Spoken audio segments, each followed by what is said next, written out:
This rant talks about spoilers for Dragon Ball Super, covering the entire Tournament of Power arc, including the ending. Listen at your discretion. You've been warned. So about a couple of weeks back, Dragon Ball Super Episode 103 aired stateside, and we know how this is where Universe 10 gets eliminated, and thus Mr. Lucifer Analog got his points vindicated with Universe 10's placing, showing that they did indeed suck and die in general. Goose is a show of how being part of the erasure is not needed for somebody to suffer a tragedy, etc., etc. I could go into a comment about this even that wouldn't have its word counted good. Vegeta to break its scatter yet again. But nah, Funimation wanted to be stupid. So the same episode decided to the dub change a line to be objectifying the females. In the original version, when Jimiz arrived to bail out Ribrianne and Rosie, he simply said, and I quote, "Maidens, let us retreat." I will grant that comes across as boring, but it would fit with Jimiz being stoic, which would fit with Japan, at least apparently favoring stoicism, especially when it's going to involve a night motif with a guy who amounts to being a fragile speedster. The English version decided to, what else, spice it up. But hey, while subtlety is something the dub could stand to be more watchful with, it does at least have some points about when nuances are either too opaque, like Universe 9's selfishness, or just laughably ineffective like the Maidens Squadron's moral myopia, getting to the point where Android 17's believe me added snark about it was actually very welcome. So what's the absolutely sparkling gem we get for Jimmy's dub line? The line is, and I quote, "Take my hand, ladies, let me steal you away." Steal? No. Just no. So dub is implying that what knights do to women is just plain objectify them and turn them into trophies to fight over. Wouldn't it be better to expect females to be, awesome people? Hey, here's a line that would be much better. "Maidens, shall we depart together?" There, something that still fits the night motif and doesn't exceed 10 syllables, but actually involves consent via a non-objectifying question, however rhetorical. Really, it wouldn't take much effort to come up with a better line. Really, what about tropes like back-to-back or even battle couple? Tropes where both genders win, not just the one that has a track record of focusing on the mind more than the body in comparison. For crying out loud, the Maiden Squadron's two remaining members being cornered is because they had just fought tooth and nail against Goku and Android 17 at that point. Yet the dub exploits how Ribrianne and Rosie just throw hearts at Jimiz. And that's another thing. I have, of course, seen the sub, so I can tell you how Ribrianne and Rosie already prove shallowiness and need a major dose of humility. Unfortunately, they get theirs. And by the way, I can't help but notice that they, in their moral myopia, spend episode 103 starkly contrasting Gohan, who took out Obani with little in the way of choice, while seeing evidence after evidence of Obani being an honorable family man who had simply ended up the linchpin of Universe 10. Jimiz, however, only has to put up with running afoul of Frieza, the guy who's supposed to be a hate-sink sadist. Really, at least what happened in Roselle of Universe 9 was actually pretty funny, simply because of the jump cut from Goku and Vegeta's overcoming their adversities to Frieza's ease of how he was handling his target, while the music remained unchanged. Jimiz's plan against Frieza, however, is supposed to be a stark reminder that sadism is sadism, and the dub making him into a philanderer is going to make Frieza's cruelty toward him fall flat on its face. Oh, but wait, I forgot about the point of karma itself. Actually, that's yet another thing, and of course this delves into the spoiler, even if it proves sort of to be the untwist. What else will I bring up but the universe restoration wish? The whole point is that any decent person in their right mind would want to do it, realizing that enemies can very easily be just as human as us too. And yes, I realize what I say, given the actual twist. The dub decided to cheapen that by making Jimiz into an automaton by his own choice. The Lord who would outright just call the Genki girl an idiot behind her back. that, as I actually witnessed in real life. Basically, just another bite of target practice getting slumped. Jimiz's personality wasn't deep in the sub-writer, but at least there his treatment of the Maiden Squadron was inoffensive, so we could get the feeling that he was an okay guy, just turned into another chess piece to remove from play in order to nab the king. Or queen as the case may be, although the queen is simply the strongest singular ally instead of the primary objective in chess itself. But either way, the Tournament of Power isn't some simple chess match. The stakes alone proving as much if you're wondering my point with the analogy. This gets even more glaring in light of the Big McNagna situation, and yeah, I know it's supposed to be pronounced Minyanya, no, it doesn't roll out the tongue as easily, so I'm just calling him Big McNagna. You'd have to excuse me. Because Funimation, the company behind the show's dub, had gone and thrown about accusations toward Big McNagna of being less than honorable toward the opposite sex. The accusations are, of course, unproven and show signs of being lies. And meanwhile, Funimation's mooks had decided to also bash on fans, commit fake swattings, and other such nonsense.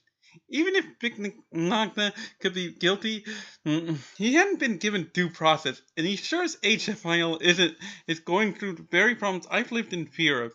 The damage done when it's proven that females can and will throw about and false accusations exploiting our society as problems with being genocentric beyond belief. Funimation, meanwhile, ends up showing absolute disregard to the morality showcased by the Tournament of Powers ending, where Android 17, a proven pragmatist who had literally been designed to be a hero killer, would choose to restore the universes, well after stating that he'd consider using the Super Dragon Balls for a freaking boat ride, for his family or no. And yes, that it's Android 17, not Goku, who would get to make the wish, makes a surprising difference in showing the art behind the whole concept. Of course, when we had the likes of Sun Shemel throwing about abusive treatment of fans in the name of their inner circle, that's the most triumphant example of nice character, mean actor. And it particularly hurts when the Tournament of Powers in-universe purpose was a secret test of character to us mortals, with the penalty of failure by the MVP being myopic or some such, with the ultimate game changer being full cosmos erasure. Now, of course, that the dub turned Jimiz into a Casanova wouldn't be quite enough to warrant a rant video on its own. No, what pushes it into that is moderator response to what I ranted about with the mess on a Tsunami forum. I made a nice post about this farce. No spoilers in the post due to the forum's policy, of course. Unfortunately, it got deleted because I was inevitably, due to Funimation's double standards, talking about the Vic McNagna situation, and thus it was claimed to be flame baiting, as the responsible moderator herself had put it. I would expect if people go on a Toonami forum, they could be mature enough to handle discussion about the Vic McNagna mess, not be tempted to respond with mindless bashing. Not seeing it coming was admittedly on me, and given the other users would make more generally genocentric posts there too without problem. But the real problem is still those other users for being the sorts who make you walk on eggshells with gender talk, getting all the way to the point of random insults screaming what measure is a non-badass trope. The only way I'd have been flame dating would have been toward users who would want to overfavor females to begin with. Look, I get it, users. Japan has a track record of innocently insensitive, and they don't show signs of stopping anytime soon. Still, ignoring the nonsense that females don't self-pull doesn't help your case. Speaking of not helping their case, you might have noticed when I talked about the moderator that I used a female pronoun to describe her. Yes, the moderator is female. And moreover, she's somebody who had proven irked by the objectification of females. That'd be perfectly valid if it was handled rationally, but deleting the post tearing at Dub Jimiz's Casanova behavior is going to come across as hypocritical. The excuses I brought up in the Big McNagna has the problem that it's impossible to say much about the dub at it objectifying without saying something about the exact opposite problem from mistreatment of females, let alone when Funimation is going to push bad messages. If anybody thinks otherwise, then prove as much. But just remember that Jimiz wasn't chauvinistic in the sub.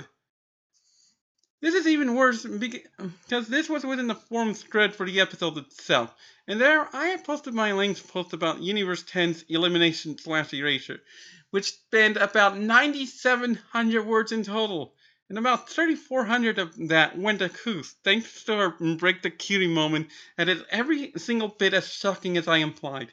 Yes, Koos, not Samus, the Lucifer analog who works as the definition of villain as a point. Not Goas, the movie who mostly had its problem be needlessly confusing to a protege who, like some kid, would consider justice to be a weapon instead of a skill. And not even removed. The idiot who thought more muscle was somehow going to overcome the likes of a combat specialist capable of taking on deities. I'm referring to a bit character who I'm only knowing about maybe 4 scenes, all of which her input was pretty much flavor. Koos being the sole survivor for Universe 10 just shows that tragedy doesn't require the person to die from it to be a tragedy.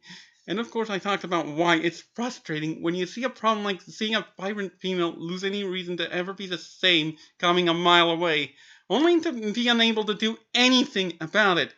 The most I get about it, really, is vague hostility, and from one other user for being quote-unquote over-analytical. Because God, or Alking as the case may be, forbid, and I would talk about the concept of art as the failing area of university once they eventually get eliminated, no matter how welcome it is that they can get on the podium at all.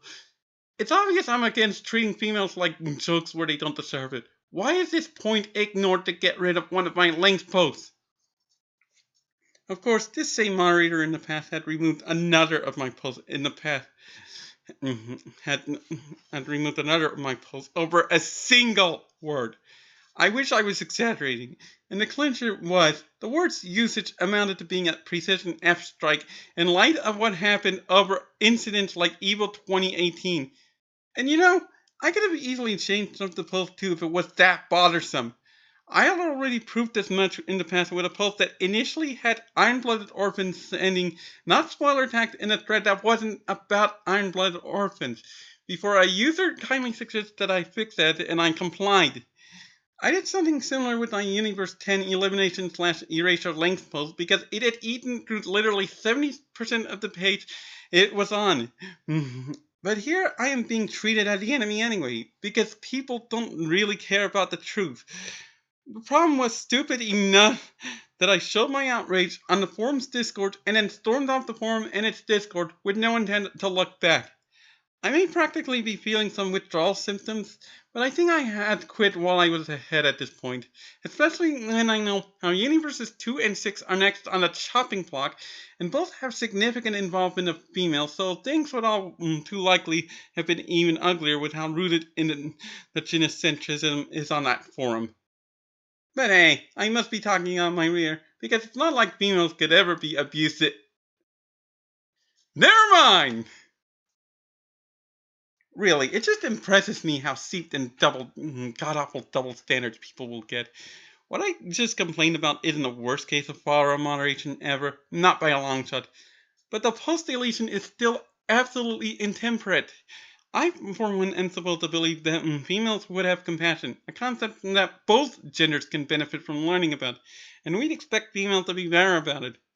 Now I'm asking as I've actually been for years, certainly well before the Me Too movement was even given a name. Who watches The Watchmen? Because I know that the materialistic backstabbing ventures and general apathy are not compassion at all. They're just arrogant exploitation of an otherwise legitimate problem. That sounds familiar, actually. Almost like Dragon Ball Super could say why, in fact. And really, the end result is going to be the same. That nobody wins, except any bad guys when they're proven right. And I don't know about you, but I'd rather not see more sending message to guys to treat gals like mere property.